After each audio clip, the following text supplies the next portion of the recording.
महादेव शिव शंभू मेरे, अरे तू ही है अभिलाषी।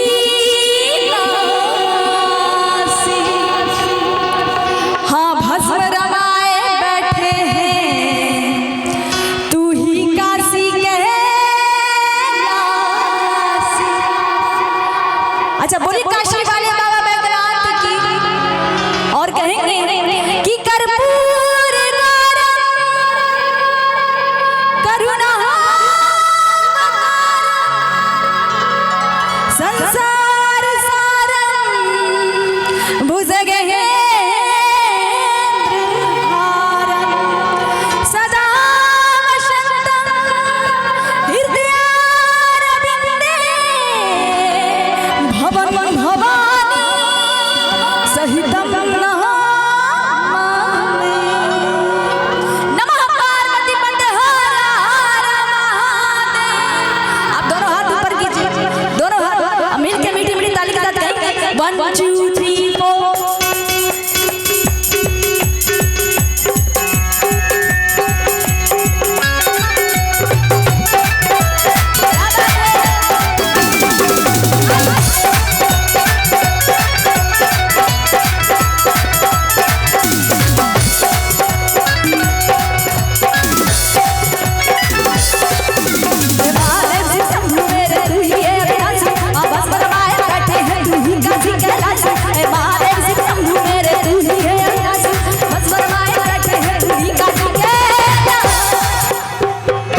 इसके आगे की लाइन क्या है पता है?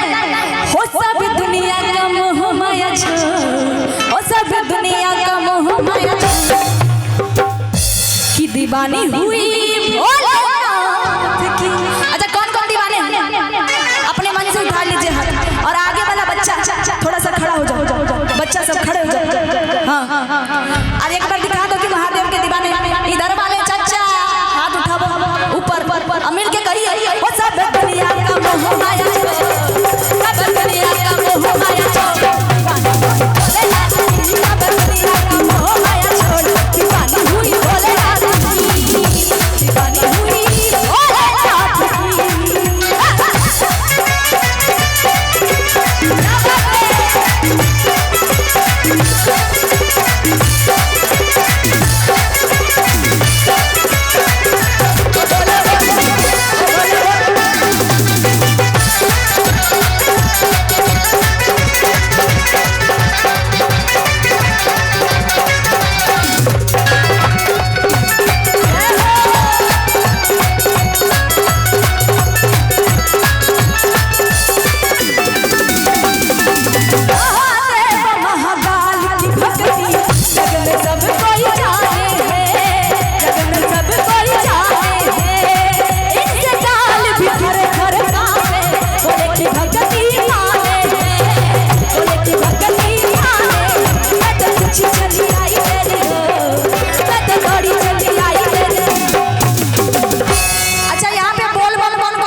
आइलो छो आइलो छो तो बताइए कि भोलेनाथ के गले में क्या है? आवाज नहीं आया क्या? अभी भी नहीं आया क्या है? ओहो यहाँ के भक्तों को पता है। एक बार बोले ना